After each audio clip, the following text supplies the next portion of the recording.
todas las iglesias está siendo así, poco a poco, y estamos también en la época del verano. Vamos a estar orando unos por otros, por los hermanos, que algunos saldrán, otros no. Es un año extraño, es un verano extraño, pero en Madrid se está muy bien también, en verano. Disfrutadlo también. Es un tiempo diferente, un tiempo en el que necesitamos tener los ojos abiertos. Algo que el Señor me hablaba mientras estábamos aquí adorando al Señor. Es tiempo de cambios, claro, pero es que es tiempo de cambios para mí, para ti. Si estás pensando o has pensado alguna vez que deberías introducir cambios en tu vida, este momento es increíblemente ideal. Es muy bueno este momento para decir ahora es el momento.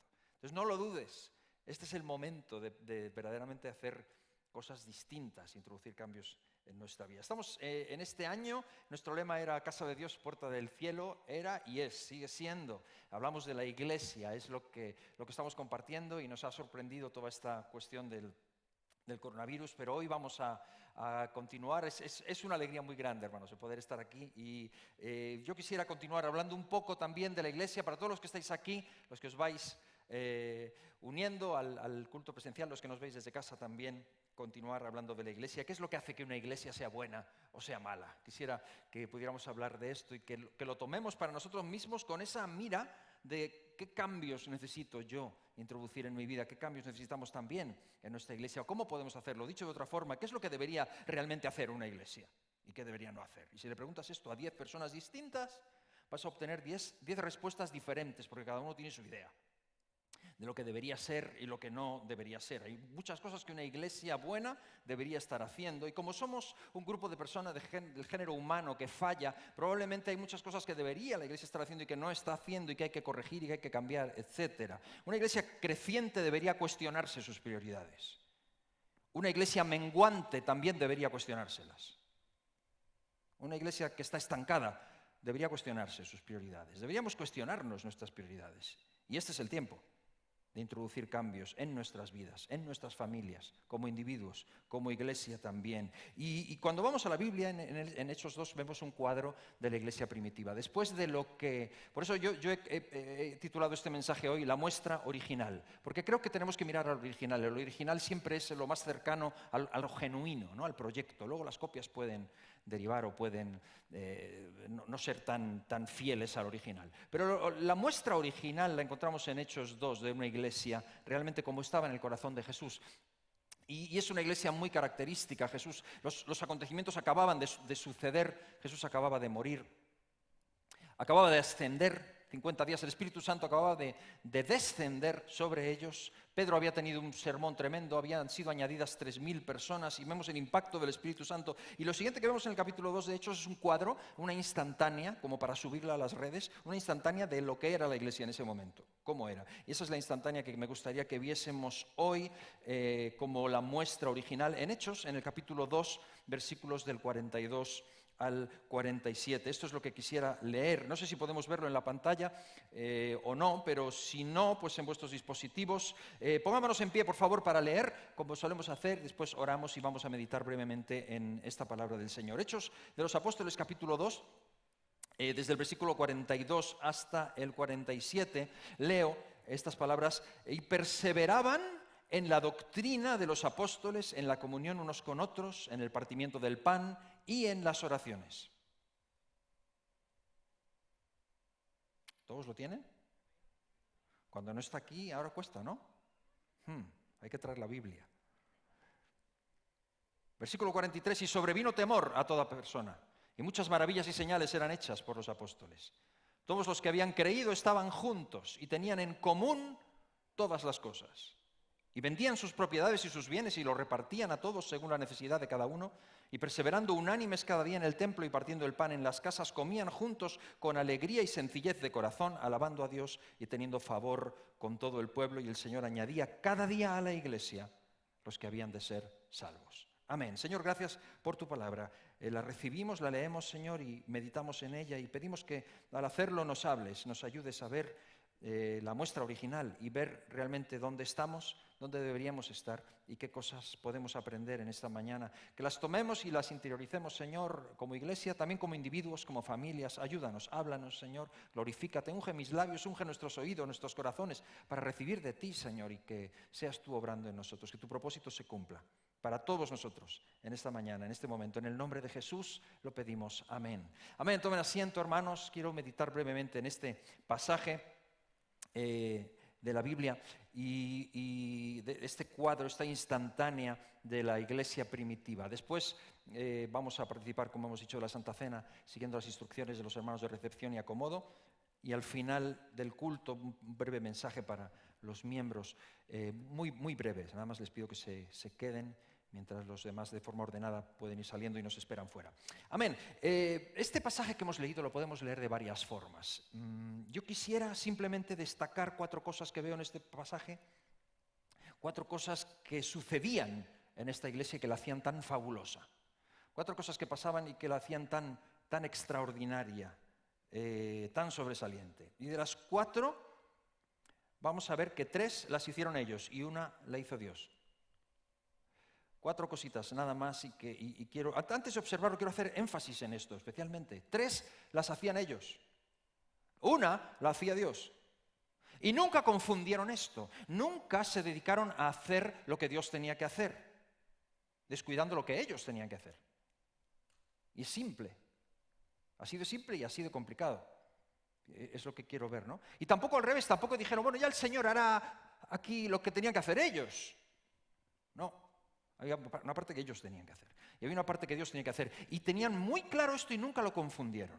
Nunca lo confundieron. Quiero verlo en esta instantánea de una forma sencilla, clara, que a lo mejor cuando lo leemos así, de seguido no lo vemos tan claro. Entonces, 4 cosas. Las 3 primeras las hacían ellos. La 4ª la hacía el Señor. Voy a ello. En primer lugar, y el PowerPoint no está, así que no nos va a ayudar. A lo mejor los que apunten lo pueden apuntar, pero o quédate con ello en la mente. La primera de ellas es el aprendizaje.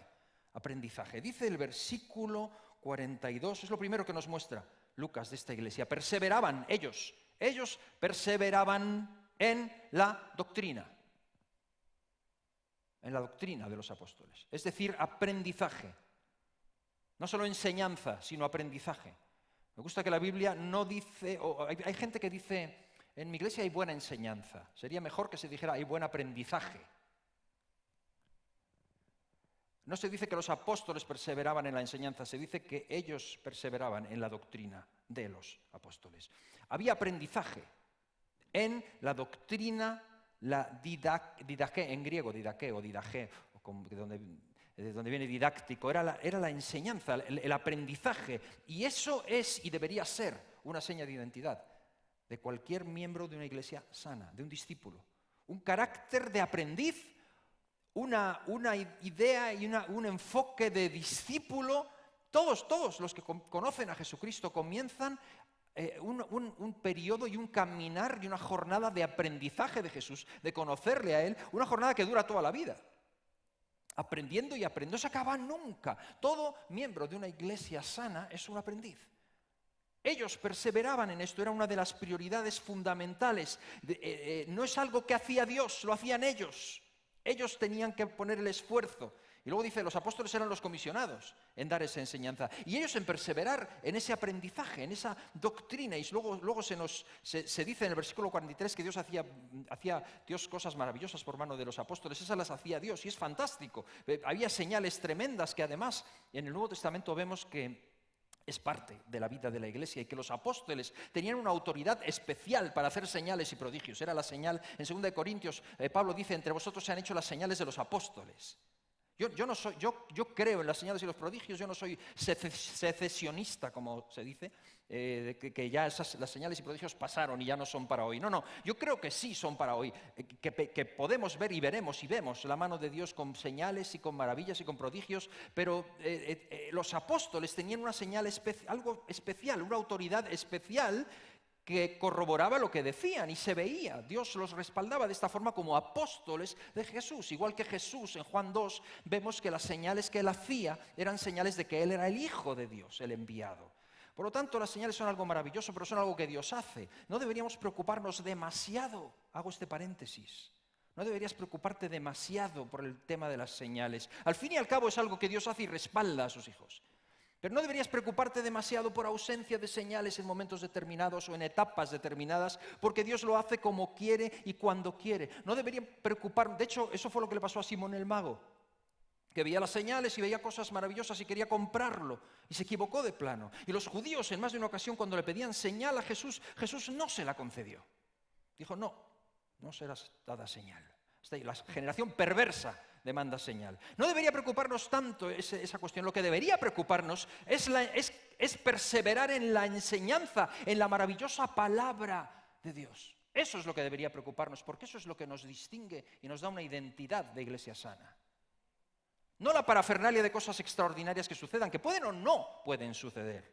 Y después tienen que ser incluso comprobadas y tienen a la luz de las Escrituras y toda una serie de cosas. Pero la palabra bendita de Dios, la enseñanza, sea cual sea el soporte, sea un iPad o sea un libro, la palabra bendita de Dios no debería preocuparnos no haber estado allí en persona para poder verlo y palparlo, porque la enseñanza está escrita. El mismo Pedro, en una de sus cartas nos dice, Pedro que vio a Jesús, Pedro que tocó, palpó, Pedro que estuvo en el monte de transfiguración y escuchó la voz que venía del cielo y decía, este es mi hijo amado, a él oíd. Él dice, yo estuve allí, pero tengo la palabra profética más segura. La palabra escrita, más segura que lo que yo oí en el monte. Pedro hasta dudaba de su propia percepción. Pedro dudaba de sus propios sentidos. No sé cuántos de nosotros entendemos que nuestros propios sentidos nos pueden engañar. Que mi propia percepción, hay gente que se enfada muchísimo cuando le contradices de algo. No, porque yo sé, pero no te das cuenta de que tú puedes haber percibido mal. ¡Mientes! Espera, escúchame, a lo mejor yo no oigo bien a veces. Pero la palabra, infalible. Señal de identidad primera en lo que ellos perseveraban. Eso debería preocuparnos. De modo que la prioridad número 1 fundamental para cualquier iglesia es invertir tiempo en el estudio y aprendizaje de la palabra. Primera señal grande de identidad. Por eso tenemos grupos de hogar. Por eso tenemos reuniones de mujeres, de hombres, de niños, jóvenes, adolescentes, preadolescentes, adolescentes adultos, diferentes grupos de administración espiritual en los cuales lo principal y todo gira en torno a la palabra.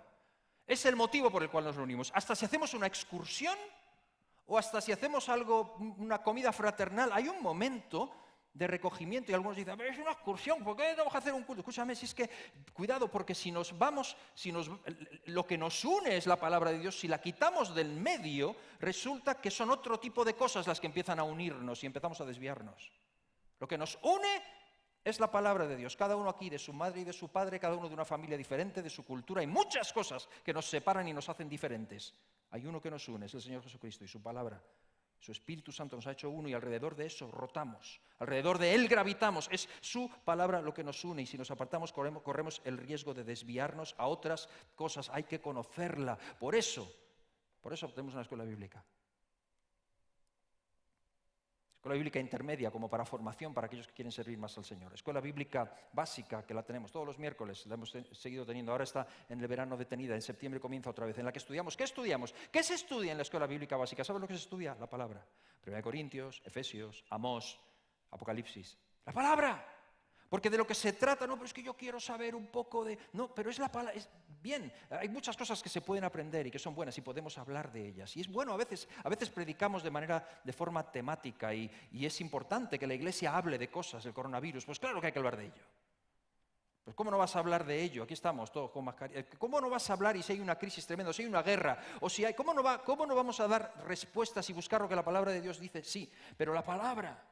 Volver a la palabra, gravitar alrededor de la palabra. Así que este es el primer punto. Y paso, antes de cerrarlo, digo dos cosas, a nivel individual y a nivel de iglesia, en cuanto a la palabra. Primero, hijos de Dios, cristianos, individuos, que no pasan tiempo con la palabra, que no conocen la Biblia, que no hacen de ella su fuente de inspiración, no pueden prosperar en su vida espiritual.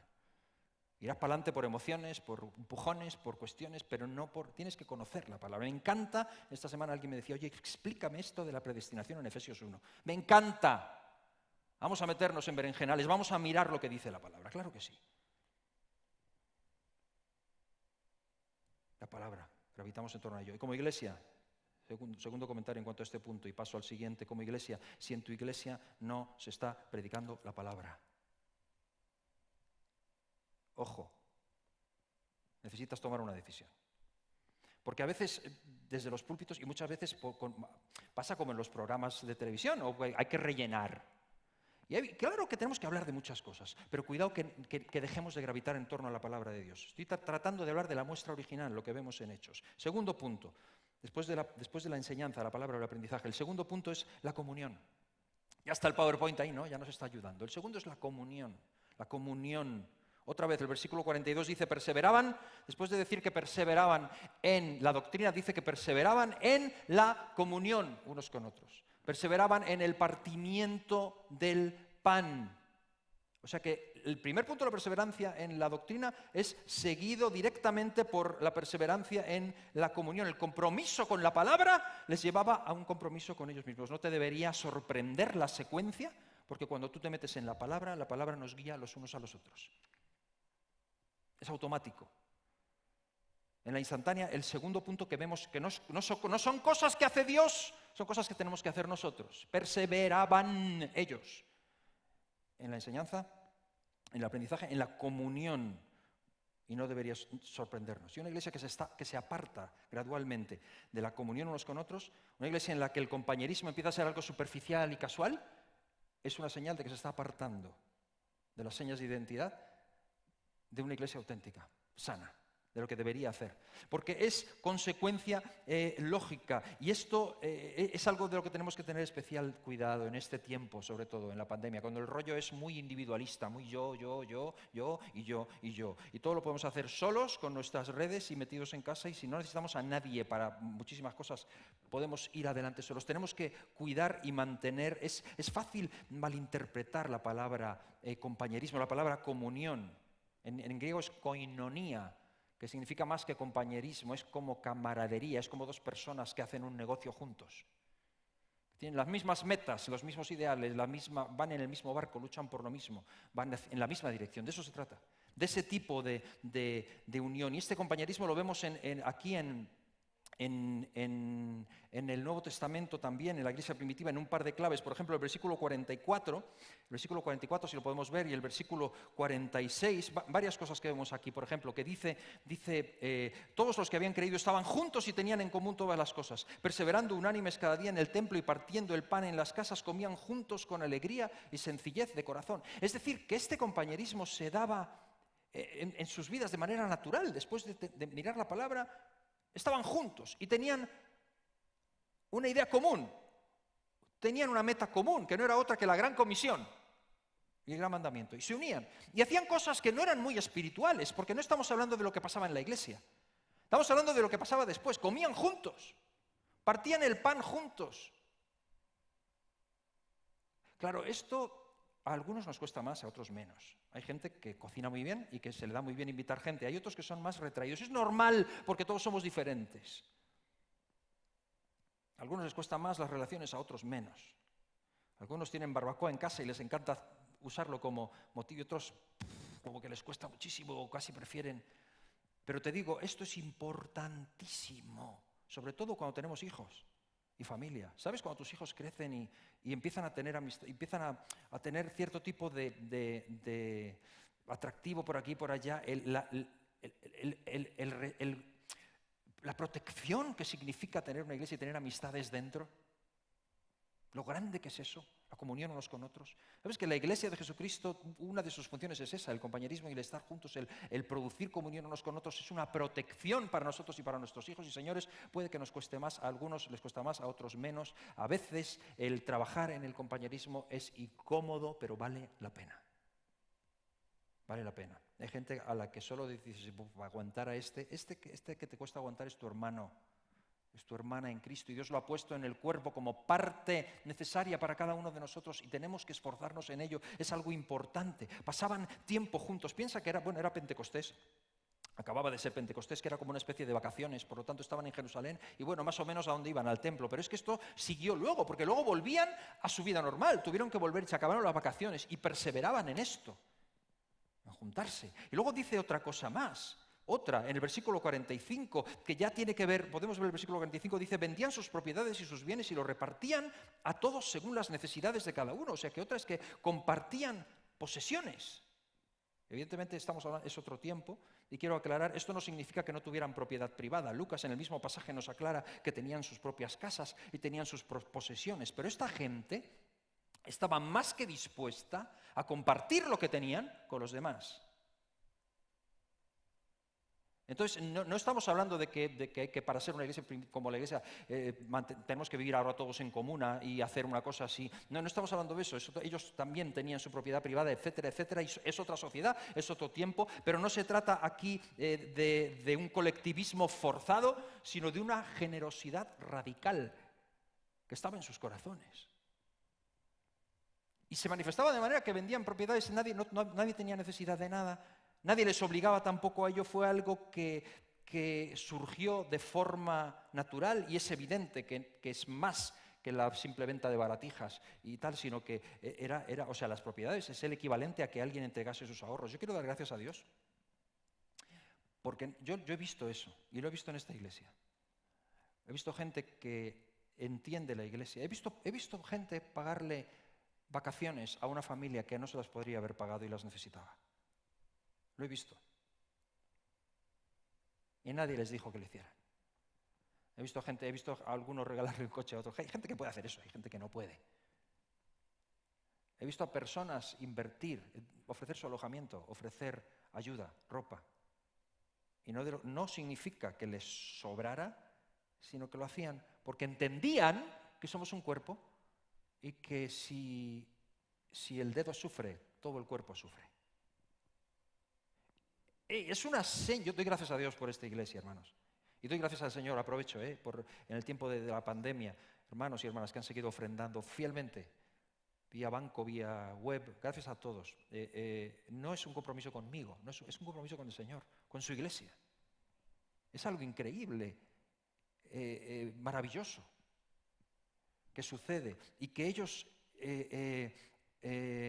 perseveraban en ello. Y en una cultura en la que hay una actitud hacia los bienes tan tremenda, necesitamos trabajar nuestras actitudes hacia los bienes que poseemos, los inmuebles en los que vivimos, ese tipo de cosas, entendiendo que nada de eso va a permanecer. Necesitamos trabajar eso. Este es el tiempo de hacer cambios. Y esto no es algo que Dios hacía, esto es algo que hacían ellos, perseveraban en ello. Tercera, dice que perseveraban en la oración. En la oración. Y también en la alabanza, el versículo 42 lo dice, perseveraban no solamente en la doctrina de los apóstoles, no solamente en el partimiento del pan, dice, podemos verlo, dice, perseveraban en la oración, perseveraban en las oraciones unos con otros. El versículo, perseveraban en la comunión unos con otros, perseveraban en el partimiento del pan y en las oraciones. El 46 dice, perseverando cada día unánimes en el templo y partiendo el pan en las casas, comían juntos con alegría y sencillez de corazón, alabando a Dios y teniendo favor con todo el pueblo. Es otra forma también de decirlo. Voy enseguida sobre estos versículos, pero este tema de la oración es algo en lo que ellos perseveraban, es algo característico, que sus tiempos de compañerismo estaban marcados por la oración. Oraban por todo. Tenían persecución, oraban. Pedro era encarcelado, oraban. Necesitaban algo, oraban. Tenían alguna dificultad, oraban. La oración no era una carga, era una marca. Igual que el compañerismo, no era cuánto tiempo hay que estar juntos, era cuánto podemos estar juntos. Porque lo anhelaban. Porque tenemos que orar, podemos orar. ¿Cuánto podemos? ¿Cuánto tiempo tenemos para orar? Podemos orar. Es lo que hacían. Recuerdo un hermano que, hablando del culto de oración, me decía en una ocasión, pero el culto de oración, pero ¿tú te crees que eso sirve? Pero vamos a ver, y hay una hora orando, ¿y para qué? ¿Tú te crees que alguien sale cambiado de eso? ¿Tú te crees que eso afecta a alguien? ¿What? O sea, ¿en serio? ¿En serio? Es una de las marcas necesarias de una iglesia sana, la oración. Estuve el jueves, creo que fue, el viernes, viendo la película esta, Unplanned o Unplanned, que recomiendo, creo que está hasta el jueves solamente, es esta película que dijimos del aborto, os animo a que vayáis a verla. Habla sobre el aborto desde la perspectiva cristiana, pero hubo algo que me impactó de la película, Y os animo porque verdaderamente ahora que los cines están vacíos, los cines valoran el hecho, y fuimos un grupo y era la única sala que estaba con gente. Y eso lo valoran, y a lo mejor es el tiempo del cambio también, de que en España cierto tipo de películas vayan llegando a las salas. Y que la iglesia sea la que las llene. Seamos sabios en esto. Había una cosa en la que es una clínica que practica abortos y hay una valla afuera en la que hay, bueno, de todo tipo de personas, gente antiabortistas y no sé qué, pero hay un grupo de personas cristianas que están orando en la valla. Y hay una persona que está dentro y luego sale, ¿no? Y después cuando sale dice lo que pasaba dentro y les dice el gran secreto que nunca os van a decir. No dejéis nunca de hacer eso en la valla, porque vosotros pensáis que no sirve para nada. Es lo que muchas veces pasa, los que servimos al Señor y hacemos cosas, el diablo usa eso de que lo que estás haciendo no sirve. Decía, no penséis que no sirve. Cada vez que estabais orando en la valla, el número y las solicitudes de abortos se reducían en un 75%. Es el secreto que nadie os dirá nunca. No subestimes jamás el poder de la oración. Me decía un pastor en esta semana, estamos teniendo cultos de oración, un hombre, el esposo de una creyente, el esposo inconverso de una creyente, se suicidó, se tiró de no sé qué piso y cayó de cabeza en la UBI, la cabeza hundida, el cráneo roto, no sé cuántas, o sea, vivo pero desahuciado y para morirse, sin esperanza. Dice, empezamos a orar por Zoom. Por Zoom, que yo, madre mía, y los cuadritos y todos allí, bueno, y una hora, y ahora no oigo, y no sé qué, y ahora el micro, quita el micro, que no sé qué, orando por Zoom, ¿servirá de algo? Y la mujer visitándolo todos los días y diciéndole, si me escuchas, el hombre en coma, si me escuchas, haz algo, y mueve la mano. Y empieza a mejorar. Le hacen una radiografía o un no sé qué, y tiene los huesos como si los tuviera soldados. Y se está recuperando y levantándose, y me lo decía, es un testimonio de oración por Zoom. No subestimes nunca el tiempo de oración. No solo es poderosísimo, es la seña de identidad de una iglesia sana. Esta gente oraba, pero no solamente lo que decía el versículo que veíamos antes, alababan a Dios. Oración incluye alabanza porque es lo que hay versículos que nos enseñan esto en cuanto a la alabanza. Por ejemplo, Efesios en el capítulo 5, versículos 19 y 20, dice así, hablando entre vosotros con salmos, con himnos y con cánticos espirituales, cantando y alabando al Señor en vuestros corazones, dando siempre gracias por todo al Dios y Padre en el nombre de nuestro Señor Jesucristo. O Colosenses 3:16, la palabra de Cristo mora en abundancia en vosotros, enseñándoos y exhortándoos unos a otros en toda sabiduría, cantando con gracia en vuestros corazones al Señor con salmos e himnos y cánticos espirituales. Eso es alabanza y oración. Alabanza no es solamente cantarle a Dios, alabanza es entre nosotros decir, alabar es decir las cosas buenas de otro. ¿A quién se las digo? A ti. Cuando te estoy hablando a ti bien de mi Señor, lo estoy alabando a Él. Fíjate bien, y esto era una seña de identidad entre esta gente hasta un grado tremendo. Es las cosas que hacían. Así de simple, las tres cosas que hacían era perseverar en la enseñanza, perseverar en la comunión y perseverar en la oración. Fíjate, y por último, la cuarta, que esa la hacía Dios. Dice, es el crecimiento. Capítulo 2, versículo 47b, Lucas nos recuerda que no fue Dios, no fueron ellos, fue Dios. El Señor añadía cada día a la iglesia los que habían de ser salvos. Es decir, que cualquier crecimiento numérico o de madurez es obra de Dios, no nuestra. Interesantísimo, interesantísimo. Y hay algo que me llama la atención y lo digo, ¿no es interesante que Lucas en esta instantánea no menciona ninguna actividad evangelística?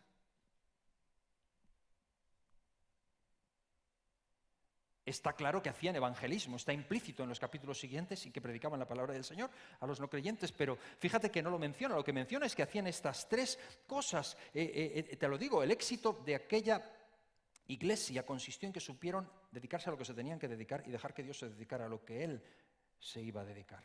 Y lo que está pasando no es que no evangelizaran, es que de hecho se hacen realidad las palabras de Jesús que dijo, sabrán que sois mis discípulos cuando vean cómo os tratáis los unos a los otros. Es el arma evangelística más fuerte que tenemos. Fue verdad que lo que Jesús oraba en Juan 17, Señor, que el mundo vea, que el mundo crea porque ellos son uno. Empezó a suceder. Fíjate, ellos no confundieron nunca lo que era de Dios con lo que era de ellos. Perseveraban en la palabra y el Señor añadía. Perseveraban en la comunión y el Señor añadía. Perseveraban en la oración y en la alabanza y el Señor añadía. Nosotros hablamos de los 5 propósitos, pero y fíjate lo que ellos estaban haciendo aquí. Perseveraban en la palabra. ¿Eso qué es? Es discipular. Se discipulaban unos a otros, se enseñaban la palabra, hablaban de la palabra, tomaban porciones de la palabra, las aplicaban, aprendían de ello, perseveraban en ello, se discipulaban y el Señor añadía. Perseveraban en la comunión, en la koinonía. ¿Qué es eso? Es compañerismo. Y es ministerio también, porque se servían unos a otros, y el ministerio es servirnos unos a otros espiritualmente, y en lo que haga falta es ministerio. Y es compañerismo. Y perseveraban en las oraciones y en la alabanza. ¿Qué es eso? Es adoración. Y es evangelismo, porque hemos dicho que alabanza es hablar bien de Él a los demás. Por lo tanto, se estaba dando, hacían lo que tenían que hacer, no es otra cosa que la gran comisión y el gran mandamiento. Y el Señor añadía cada día los que tenían que ser salvos. Y en este tiempo, especialmente, es momento de perseverar en la palabra. Es momento de perseverar en la palabra. En la iglesia, por internet, como quieras, es el momento de perseverar en ella, en la escuela bíblica, en los recursos que como iglesia tratamos de ofrecerte, perseverar en la palabra. Es momento de perseverar en la comunión, en los grupos de hogar. Hazlo como puedas hacerlo.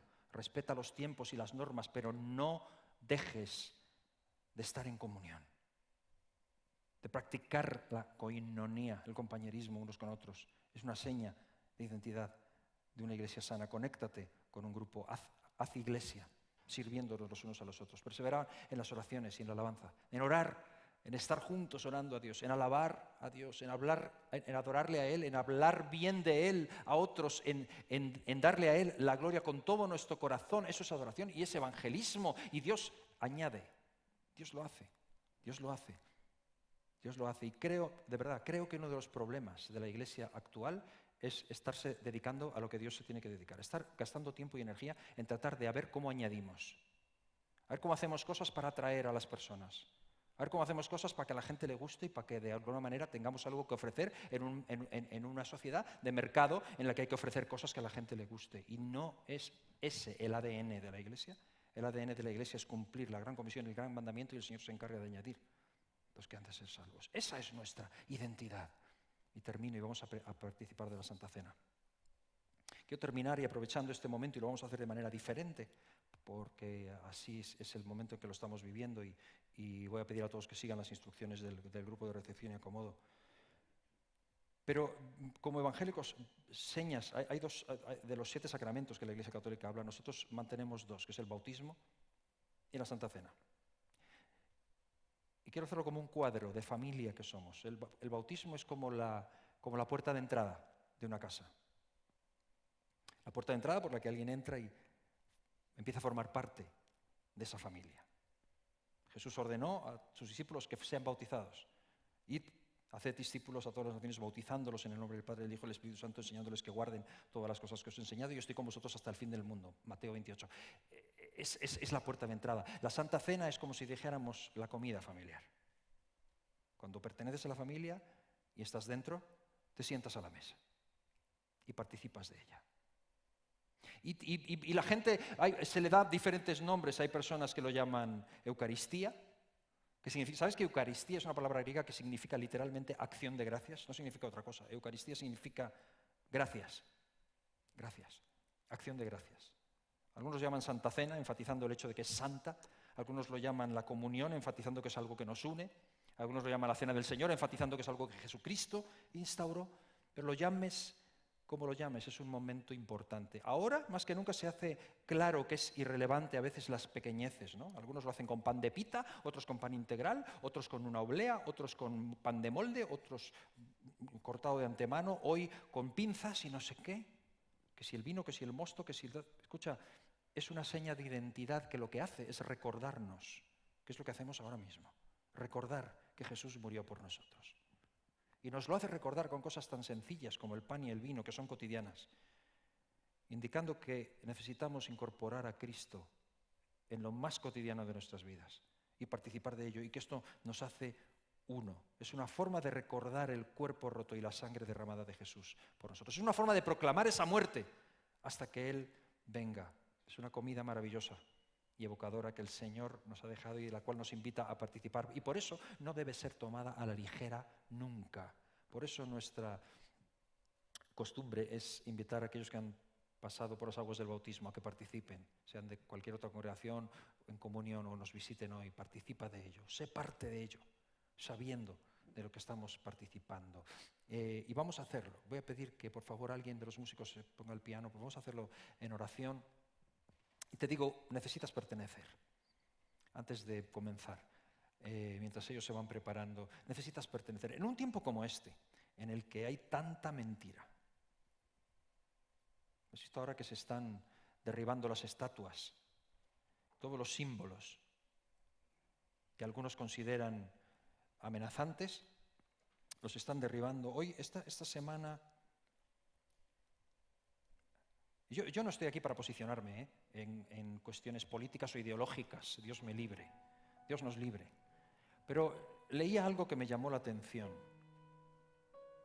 Una asociación que se llama Black Lives Matter, BLM, una asociación pro la raza negra. Yo soy un amante de la raza negra y de las razas en general, pero hay una locura generalizada. Y el activista principal, uno de los principales activistas de esta organización, Shaun King, desde su Twitter escribía esto: sí, creo que las estatuas del europeo blanco que dicen que fue Jesús también deberían ser derribadas. Son una forma de supremacía blanca, siempre lo han sido. Todos sus cuadros y estatuas y los de su madre europea y sus amigos blancos deben ser destruidos. Son una herramienta de opresión, propaganda racista. Yo amo las razas. Pero te digo, vamos a escuchar cada vez más, o sea, en la locura esta que vivimos, cada vez vamos a escuchar tesis que se normalizan, cada vez más normalizadas, tomadas como bajo un manto de justicia social o restauración racial o perseveración de la cultura indígena o memoria histórica, o todo bajo un manto de cosas supuestamente buenas y lícitas para nosotros. Un manto de progresismo y de ser actuales y de huir de símbolos opresores del pasado, etcétera, etcétera, etcétera. Hermanos, eso solamente va a desembocar en el reinado engañoso del anticristo, que igualará todo, que hará que cualquier religión o cualquier Dios al que adoremos sea algo superfluo y que mostrará su mejor cara el primer tiempo, benévola, pacificadora, porque la mala la va a reservar para el final, la demónica, la satánica, la destructiva. Y gloria a Dios que no va a terminar ahí, porque esto termina con el reinado justo del Mesías, que es el único que trae la paz. Y hoy recordamos a Jesús, que murió por nosotros y derramó su sangre por nosotros. Necesitas pertenecer al cuerpo. Esto es una seña de identidad, de que pertenecemos a lo mismo. Y yo voy a pedir que por favor, no sé si alguien tiene que dar indicaciones concretas, pero que sigan las indicaciones de los hermanos de recepción y acomodo. Y vamos a hacer esto, vamos a ponernos en pie, por favor, y vamos a ir desfilando según las indicaciones que ellos nos dan para tomar el pan y el vino y lo llevamos de regreso a nuestros asientos, ¿vale? Cuando estemos todos en nuestros asientos, entonces vamos a leer el pasaje y vamos a tomar el pan primeramente juntos y después el vino. Así que nadie lo tome todavía, simplemente, o sea, nadie lo ingiera todavía, sino que solamente tómalo en las mesas según te toque, según el turno, y vuelve a tu lugar con el pan y con el vino. Cuando yo vea que estamos todos en nuestro lugar, vamos a participar de ello. Y mientras cantamos y adoramos al Señor. Adelante.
me postraré hoy a ti.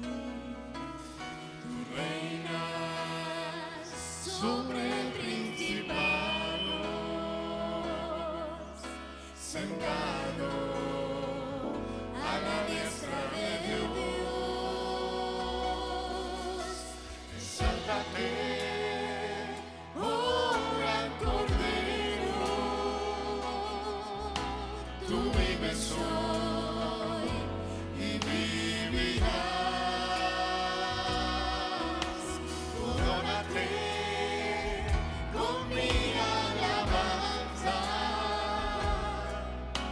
tu nombre es el vencedor.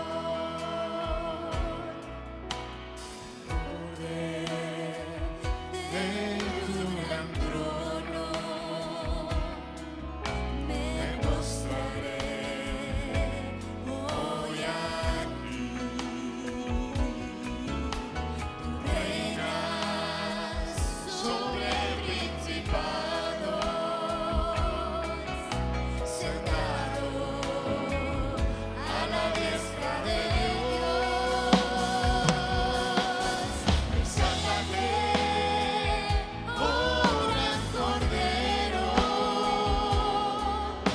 tú vives hoy y vivirás.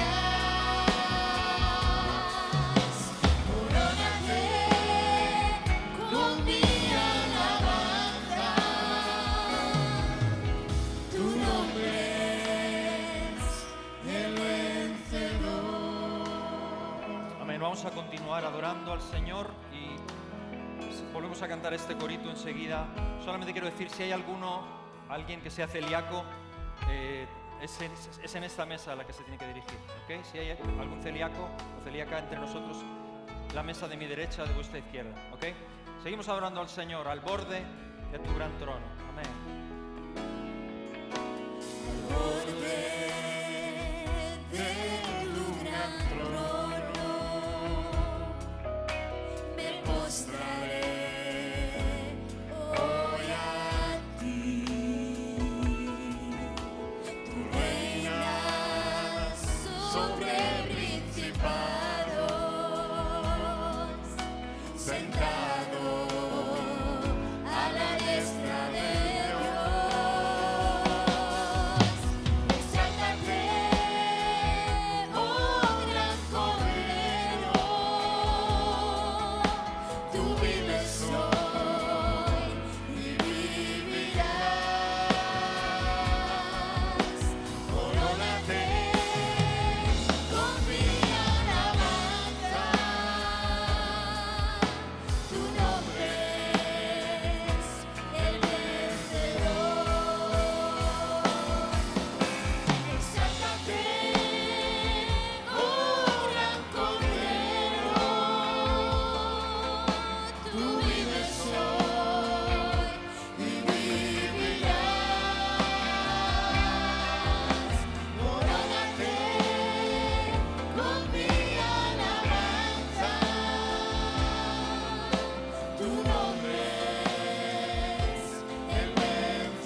Vamos a detener la música un momento y voy a pedir que los músicos también puedan participar. Así que dejad vuestros micros, vuestros instrumentos. Si bajáis por aquí, por favor, por este lado, mi izquierda, vuestra izquierda también, ¿vale? Y en esta mesa, puesto que en las otras creo que no hay tanto. Si hubiera necesidad, creo que todavía queda.